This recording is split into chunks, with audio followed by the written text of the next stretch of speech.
মন চায় আমরা ওলামায়ে কেরামের হাত ধরে অনুরোধ করি এক জায়গায় আসুন। আমার তখন বলতে মন চাচ্ছিল যে হাত না করে যেন পা ধরবো, তবু যে আমরা এক জায়গায় আসতে পারি।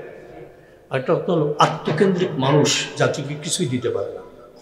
আত্মকেন্দ্রিক মানসিকতা দূর করতে হবে। আমি কি পেলাম এটা বাদ, দেশ কি পেলো, জাতি কি পেলো এটা দেখতে। এরপরে একটা কথা হলো, আমরা পরগাছা হয়ে চলতে চাই না। পরগাছা কখনো কোনো সোজা করে দাঁড়াতে পারে না, আমরা নিজেরাই গাছ হওয়ার চেষ্টা করি। নির্বাচনের পুরানো পদ্ধতিকে আমরা যেন আর নূতনভাবে না আনি, আমরা নূতন পদ্ধতি অর্থাৎ এদেশের সকলের গ্রহণযোগ্য একটি পদ্ধতি, যেভাবে আমাদের কথা হচ্ছে পেয়ার পদ্ধতি। পেয়ার পদ্ধতির মাধ্যমে যদি নির্বাচন হয় তো সেখানে কালো টাকার দৌরত্ব থাকবে না এবং অস্ত্রের ঝনঝনি থাকবে না।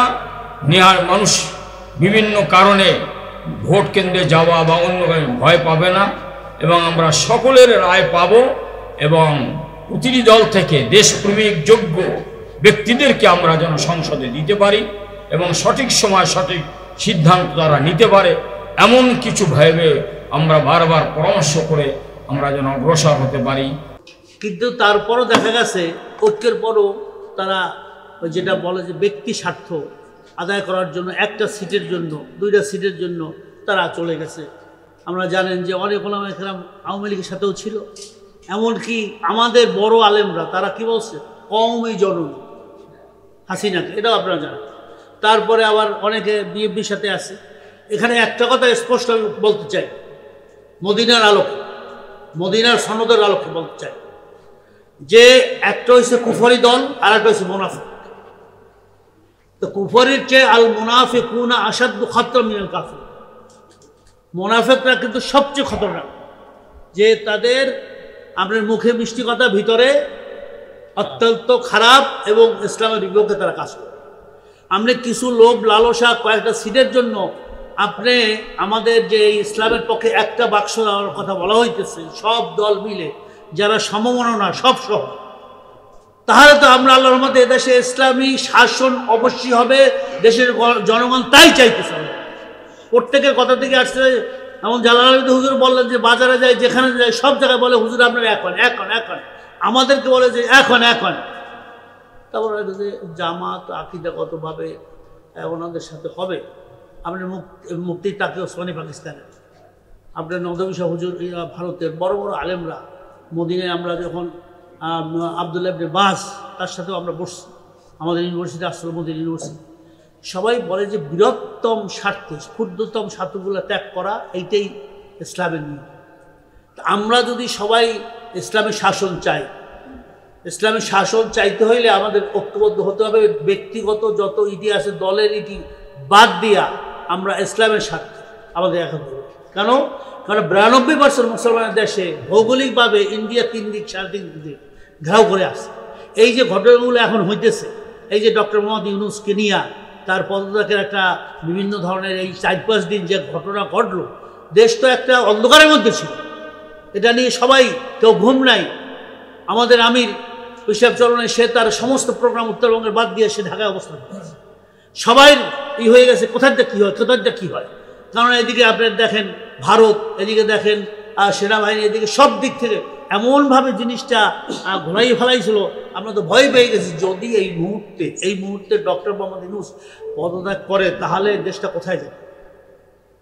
কারণ তার তো একটা কারণ, হ্যাঁ তার দোষ থাকতে পারে, এই নারী সংস্কার নিয়ে বিভিন্ন ইটি আছে, ভুল ত্রুটি আছে, কিন্তু এই মুহূর্তে তো তার বিকল্প নাই। এবং তাকে একটা সুন্দর সুষ্ঠু এবং নির্বাচনের আয়োজন করবে কি প্রয়োজনীয় সংস্কারের পরে। সংস্কার ছাড়া তো এই যে খালি বিএনপি নির্বাচন ডিসেম্বরের মধ্যে দিতে হবে, ডিসেম্বরে দিতে হবে। এর আগে আপনি 16 বছর আসলেন কোথায়? 16 বছর তো এই কথা আপনি শুনি নাই।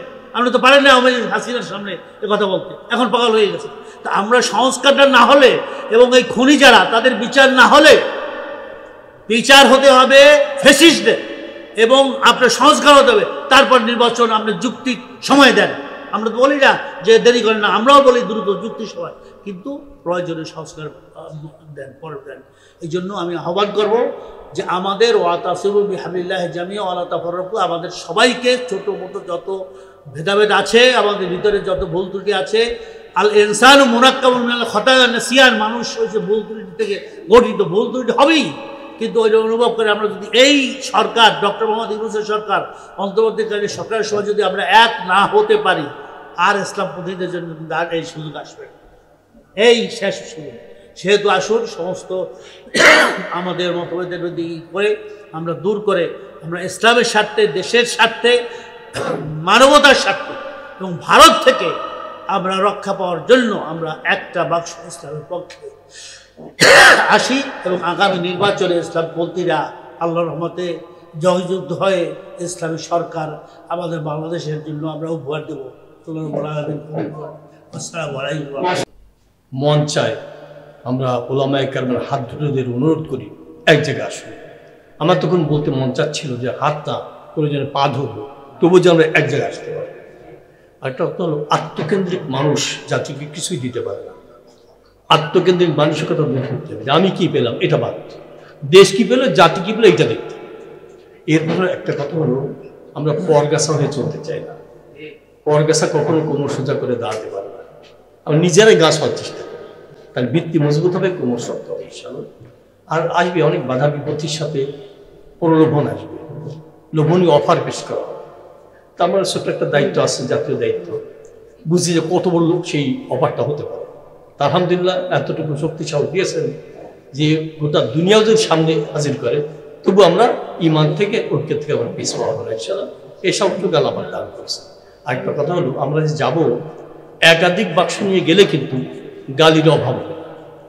শুধু গালি না, ধিক্কারও দিবে, মারতেও চাবে পাবলিক, এবার যে অবস্থা। আর একটা বাক্স নিয়ে গেলে দেখবেন ওলামায়ে কেরামের মধ্যে আস্থা বাড়বে, সাহায্য করবে, সহযোগিতা করবে, ভোট দেবে এবং তারা সাহস পাবে। এই জন্য আমরা ঐক্যবদ্ধভাবে চেষ্টা করি, দোয়া চলছে, চেষ্টাও চলছে, সফলতা মুখ দেখতেছে আলহামদুলিল্লাহ। সবাই তো অনেক সংক্ষেপ অনেক কথা বলে ফেলেছেন, মূল কথা এসে গেছে। আল্লাহ পাক যেন ঐক্যের পথে চলার তৌফিক দাও। ওয়াল্লাযী আরসালা রাসূলাহু বিল হুদা ওয়া দীনিল হক্কি লিইয়ুযহিরাহু আলাদ দীনি কুল্লি ওয়া কাফা বিল্লাহি শাহীদা। আমানতু বিল্লাহ, সাদাকাল্লাহু আযীম। আলহামদুলিল্লাহ, প্রোগ্রামের শুরু থেকে পর্যন্ত অত্যন্ত সারগর এবং সময় উপযোগী এবং সত্যিকার দেশপ্রেমিক, দেশের আমরা যারা রয়েছি, দেশের স্বাধীনতা সার্বভৌমত্ব রক্ষা করার জন্য অতন্ত্র প্রহরী, ইসলাম, দেশ, মানবতা নিয়ে আমরা যারা ময়দানে আছি, আমাদের কার্যক্রম যদি এভাবে চলতে থাকে, দাওয়াতি প্রোগ্রাম এবং মানুষকে সত্যিকার দ্বীন ও ইসলামের উপরে ঐক্যবদ্ধ হওয়ার জন্য এবং ইসলামী একমাত্র শান্তির উৎস এবং ইসলামী দেশের দল মত এমনকি জাতি ধর্ম নির্বিশেষে সকলের প্রয়োজন মিটাতে, এটা যদি আমরা জনগণকে বুঝাতে পারি, অবশ্যই আমাদের সামনে যে সময় আসতেছে, ইসলামের বিজয়ের সময় আসতেছে। ইসলামী দেশে বিজয় হবে যে দেশে 100 জন মানুষের মধ্যে আমরা 92 জন মুসলমান। এখন দায়িত্ব রয়েছে 92 জন মুসলমানকে ঐক্যবদ্ধ করা। আমরাও যেভাবে ঐক্যবদ্ধ হব, 92 জন মুসলমানকে ঐক্যবদ্ধ করতে হবে। তারা কোন দল করে কি করে সেটা নয়, তারা তো ইসলামের মধ্যে আছে। মান সাল্লা সালাতানা ওয়াস্তাকবালা কিবলাতানা ওয়া আকালা যাবিহাতানা ফাযালিকাল মুসলিম। এই হাদিসের উপর আমরা সামনে রেখে কি মতানৈক্যগুলো যা বলা হয়েছে এতক্ষণ, এগুলো আমরা পিছনে রেখে ইসলামের দিকে আহ্বান করব। ইসলামের রজ্জুকে মজবুত করে ধরা, ইসলামের ঝান্ডাকে উড্ডীন করার জন্য জান মাল সময়ের কোরবানি আমার দেওয়ার জন্য আমরা যেন প্রস্তুত থাকতে পারি। আল্লাহ পাক আমাদের তৌফিক দান করেন। কৌশলগতভাবে ময়দানে কিভাবে কাজ করতে হবে পরামর্শ করতে হবে, বারবার পরামর্শ করতে হবে। বিশেষ করে নির্বাচনের পুরানো পদ্ধতিকে আমরা যেন আর নূতনভাবে না আনি। আমরা নূতন পদ্ধতি অর্থাৎ এদেশের সকলের গ্রহণযোগ্য একটি পদ্ধতি, যেভাবে আমাদের কথা হচ্ছে পেয়ার পদ্ধতি। পেয়ার পদ্ধতির মাধ্যমে যদি নির্বাচন হয় তো সেখানে কালো টাকার দৌরত্ব থাকবে না এবং অস্ত্রের ঝনঝনি থাকবে না। মানুষ বিভিন্ন কারণে ভোট কেন্দ্রে যাওয়া বা অন্য ভয় পাবে না এবং আমরা সকলের রায় পাব এবং প্রতিটি দল থেকে দেশপ্রেমিক যোগ্য ব্যক্তিদেরকে আমরা যেন সংসদে দিতে পারি এবং সঠিক সময় সঠিক সিদ্ধান্ত তারা নিতে পারে, এমন কিছু ভেবে আমরা বারবার পরামর্শ করে আমরা যেন অগ্রসর হতে পারি। আল্লাহ পাক আমাদের তৌফিক দান করেন। জাতীয় উলামা মাশায়েখ এই যে ক্ষুদ্র আয়োজন করেছে, আশা করি আপনাদের অনেক কিছু প্রয়োজন থাকা সত্ত্বেও আমরা আপনাদের প্রয়োজন অনুযায়ী সেইভাবে কোনো কিছু করতে পারিনি। আমাদের দুর্বলতা আপনাদের কাছে পেশ করতেছি, তবে সব কিছু সফলতা হচ্ছে দ্বীন ইসলাম নিয়ে কিছু কথা বলা এবং সময় উপযোগী কিছু আলোচনা করার একটি ক্ষেত্র তৈরি হচ্ছে, এবং এটা শুধু ঢাকা না, সারা দেশে যেন ছড়িয়ে দিতে পারি। আল্লাহ পাক সেভাবে আমাদের অগ্রসর হওয়ার তৌফিক দান করেন। সবাইকে আমরা আন্তরিক শুভেচ্ছা জানাচ্ছি, এবং আপনারা যে উপস্থিত হয়েছেন এটা অত্যন্ত আনন্দের বিষয় এবং খুশির বিষয়। আল্লাহ পাকের দরবারে শুকরিয়া আদায় করি। আল্লাহুম্মা আমিন। রব্বানা তাকাব্বাল মিন্না ইন্নাকা আনতাস সামিউল আলিম ওয়া তুব আলাইনা ইয়া মাওলানা ইন্নাকা আনতাত তাওয়াব। আল্লাহ মেহেরবানি করে আপনি আমাদের মাফ করে দেন। আল্লাহ কোরআন আমাদের সামনে এখনো আসে, কোরআনের তাফসীর রাসূলের 23 বছরের জিন্দেগি আমাদের কাছে আসে। আল্লাহ বহু উলামা মাশায়েখের এখনো আসে, এদেশে 92 জন মুসলমান আমরা আছি।